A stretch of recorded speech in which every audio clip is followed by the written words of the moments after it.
distinguished representatives of the governments, UN agencies, and international organizations, excellencies, friends from the media, my dear Rohingya brothers and sisters, and ladies and gentlemen, Assalamu alaikum. I am happy to speak at this very important stakeholders dialogue in Cox'sBazar today. I would like to thank all of you for your presence and participation, active participation in this very important dialogue.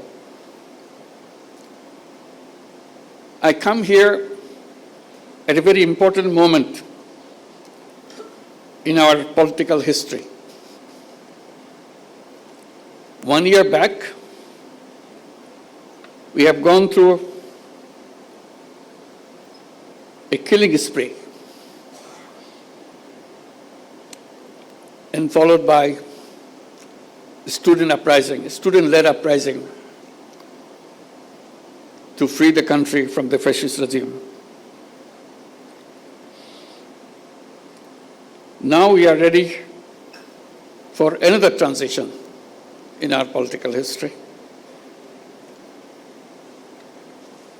We have announced the time for election. It's just about a year back, we had the uprising mixed with the killing spree. And the country has come to this stable enough and ready to have the election.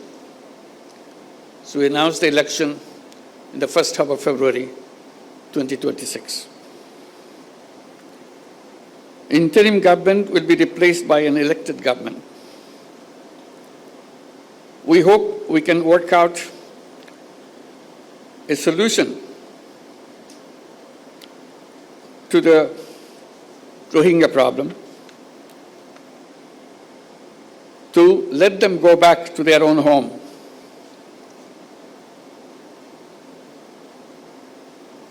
As a part of this transition process that we are going through, it will be complete when we see we have also achieved this goal, to have all our Rohingya guests to return to their own home in their own environment.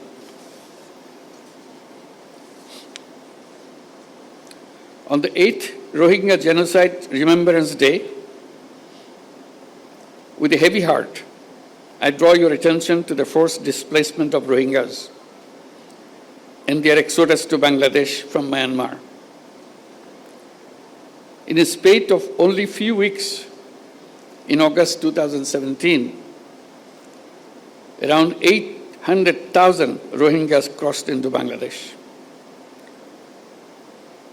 They came to Bangladesh to save their lives. Unfortunately, the barbaric attack and persecution still persists. Hence, we see fresh arrivals at our doorsteps every day.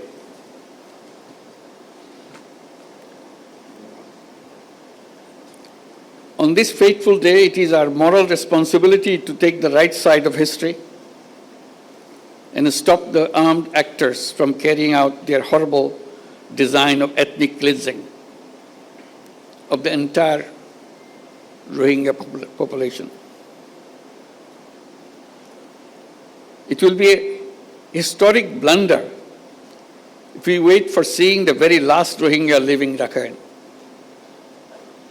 We cannot let it happen. International commitment is to help the Rohingyas to go back to their own home. When Secretary General came in March here to be with the Rohingyas during the month of fasting, and he himself gone through the fasting for the whole day and meet for iftar, breaking of the fast. with nearly 100,000 or 150,000 Rohingyas around him, giving them hope that the world is with them and help them to go back their home and celebrate those festivals like Eid al-Fitr back home rather than here in the camps. We see fearful and shuttered eyes of Rohingya women and men when they appear at our doorsteps with horrific stories. The stories include, among others, systematic persecution, denial of nationality, forced deportation, mass killing, rape, inhuman torture, destruction of their properties in arson, and so on and so on. That is why in 2017, and even before that, Bangladesh opened its border to the Rohingya in a humanitarian gesture to save their lives despite resource and capacity constraints. This manifests our empathy and compassion towards fellow human beings during their gravest humanitarian crisis. We don't afford anymore to stand silent at the protracted situation of the Rohingyas. Hence, we urge upon the international community to undertake collective efforts to stop the Myanmar junta and the Arakan army from unleashing violence against Rohingya. Effective role of the international community is much more needed than ever before. Excellencies and distinguished guests, I acknowledge the continued support, assistance, and solidarity of the donors, our partners, UN agencies, international organizations, and friends across the globe to the Rohingyas sheltered in Bangladesh. We greatly value your compassion and continued partnership for the Rohingyas.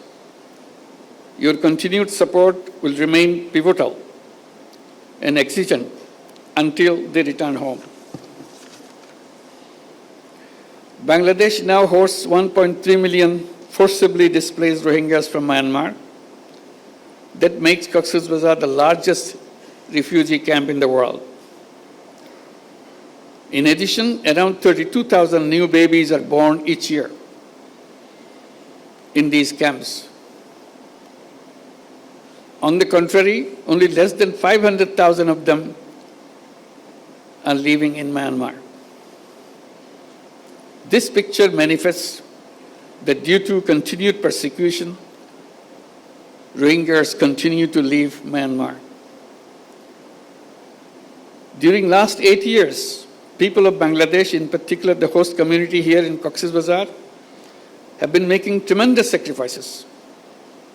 The impact on our economy, resources, environment, and ecosystem, society, and governance have been huge. I thank our host community and the people of Bangladesh for their wholehearted support and enormous sacrifices for the Rohingyas.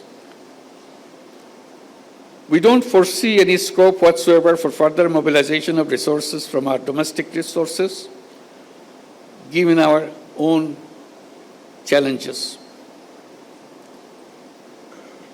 Rohingya issue and its sustainable resolution must be kept alive on the global agenda as they need our support until they return home. In that spirit of solidarity, during the last Ramadan in March this year, the Secretary General of the United Nations, Antonio Guterres, and I joined with over 100,000 Rohingyas in an iftar in Cox'sBazar, as I mentioned before.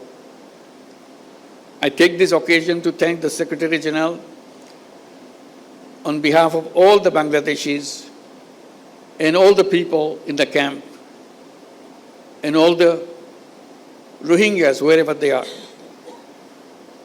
That was a wonderful gesture he did and uplifted the morale of all the people in Bangladesh and the Rohingyas, particularly around the world.